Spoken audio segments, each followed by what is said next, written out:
நான் சூப்பரான எண்ணெய் கத்திரிக்காய் காரக்குழம்பு தாங்க வச்சுருக்கேன்.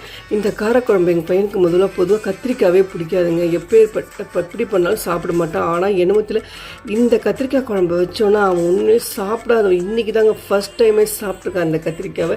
எனக்கே ரொம்ப சந்தோஷமாக இருந்தது. இத்தனை நாள் சாப்பிடாதவன் இன்றைக்கி சாப்பிட்ருக்கானேன்னு. சூப்பராக இருந்ததுங்க. அவ்வளோ டேஸ்ட்டு. நல்லா எண்ணெயை விட்டு நல்லா கத்திரிக்காய் நல்லா ரோஸ்ட்டாக வறுத்து எடுத்து வச்சுக்கோங்க. வதக்கிட்டு மறுபடியும் அதே எண்ணெயில் வெங்காயம், சின்ன வெங்காயம் ஒரு 30 கிட்ட எடுத்துக்கோங்க.